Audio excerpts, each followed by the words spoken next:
Hospital technology leaders have moved beyond desktop support and implementation to an era of innovation and constant information knowledge. To be effective, the role requires transformational thinking, real-world innovation experience, and the ability to connect multiple pieces of strategy, technology, and people together for a better sustainable outcome. Today's CIO broadly communicates, convenes governance groups, and supports innovation. It is imperative for technology executives to be able to lead an IT team that works much like a think tank within hospitals to drive innovation, and to do so, the skills are more aligned with sociology and business school training than just technology. We have one such leader with us today who has spent over 2 decades in healthcare IT and is here with us today to share some insights on the industry. Please welcome Dr. Naresh Yallapragada, Group CIO at Rainbow Children's Hospital. Thank you, Dr. Naresh, for joining us today. Thanks, Roshan. Absolute pleasure to being here. Thank you. We now come to cybersecurity, a way of life. Right? Now, how big was the cybersecurity industry in India pre-COVID, and how big will it be in the near future? I think it's jumped by leaps and bounds. And as I said, COVID changed a lot of scenarios. I think cybersecurity is one of the major ones, right? True. But especially in healthcare where, work from home is non-existent, right? All our employees are supposed to come to the hospital to work, unlike an IT company, unlike any other industry where you have an option to work from home, but healthcare and hospitals are not like that. You have to come and work from home. So our focus on cybersecurity would remain the same, right? But as far as the threats are concerned, it's a very interesting industry to be in, right? It's like a investigative journalism. You don't know what will come up next day, right? So you have to be prepared. You have to be ahead of them in terms of thinking so that your IT systems are secure. End of the day, one challenge is that if you employ a lot of security solutions, the access or the people would get frustrated, thinking I'm not able to access this, I'm not able to access that. What is the point? My role demands, and all those questions would come up, right? So the ideal cybersecurity as a profession is to ensure work happens, ensure everybody gets to do what they're supposed to do legally, but with a security also inbuilt into the mode of operations. True. Okay. Now, remote working is anyways a norm now, right? From a security perspective, how easy or difficult it was to pivot to providing access to the staff during the pandemic?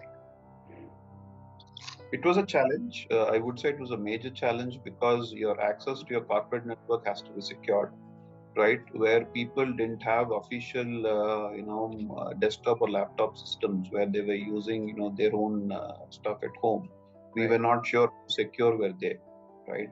Either we had to supply our own systems or ensure that their systems are well secured, and a secure connectivity for them to get into corporate network was a huge challenge. That's where we had deployed VPN connections, remote desktop connections, etc., where we ensured that work continues to happen. The productive levels don't go down, but at the same time, get it done through a secure channels. Now, what do you think are the key components to be looked and stressed upon when considering a security solution for a business or for a healthcare business for that matter? Well, one is that all layers of security are taken care of, both perimeter security as well as internal to a corporate network. That is the first thing. Second is, you should have a real audit trail available so that we get to know who's doing what, right? Third thing, from a control perspective, even before we kind of issue those access rights to people, there has to be a process where every person gets to sign a certificate saying that I am responsible for whatever actions happen with my login ID. Right. There are chances where I've seen that every organization will have generic login IDs. They are not name person dependent. When you have such logins, it is very, very difficult to find out even some mistake happens, you don't know who's done it. Right. The whole concept of identity and access management is of paramount importance for every industry and more so in healthcare. Mm-hmm. Right. We should know who's accessing what access rights have they got, and keep auditing on a periodic basis what is happening. Any deviations here and there, you swung into action. True. Interesting. Now, talking about cyber insurance, right? It is still at a nascent stage in India. Do you think it will grow in the coming years? And talking about the healthcare industry in general, what is the awareness like of cyber insurance?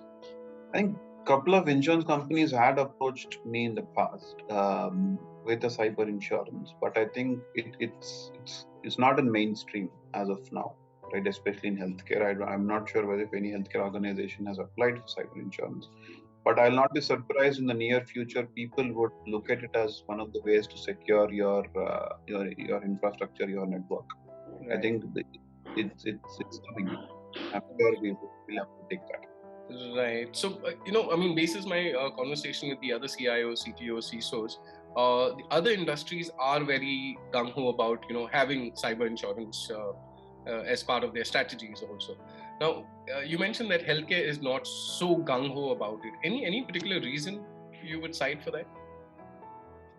Maybe one is the I'm not sure.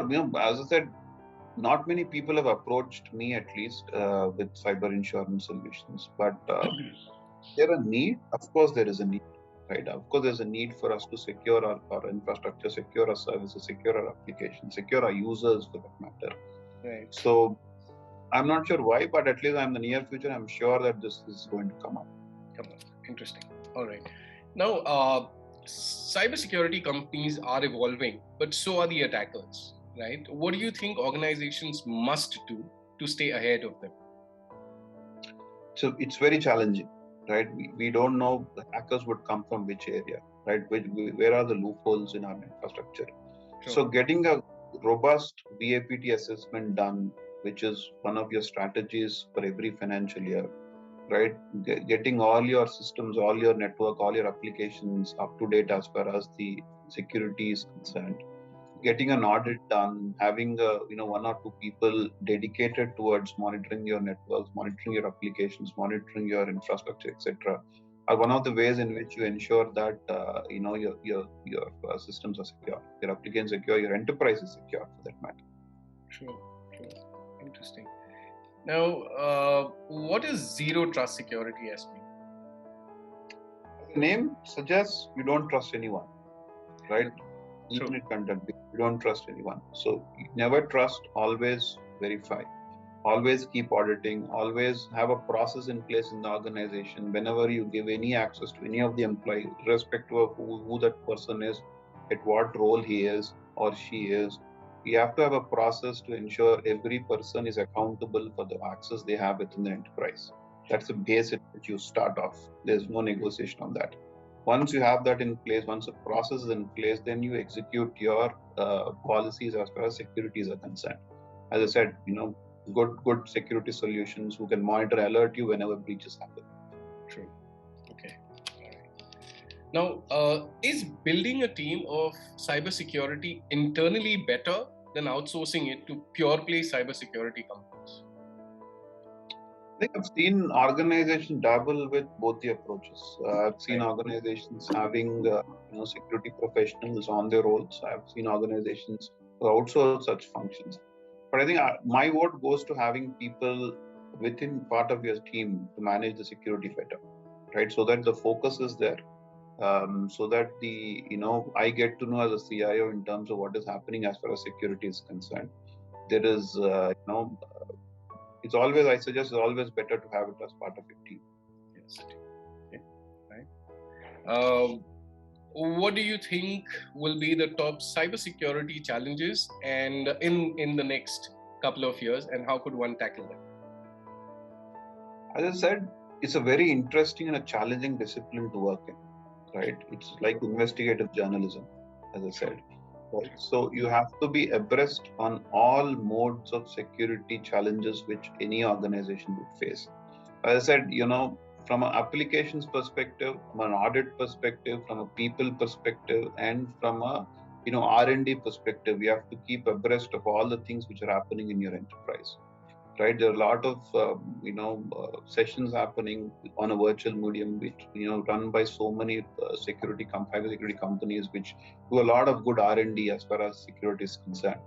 right? Every organization should appoint people who undergo such trainings, who undergo such sessions, so that there's always a focus on R&D also. It's just not implementing a security solution and saying that everything is secure now. No, it's like an R&D. You have to have focus on R&D, and audit keeps happening quite often. So it's a continuous effort to be on continuous. Yes. Well, Dr. Naresh, thank you for sharing your piece on cybersecurity.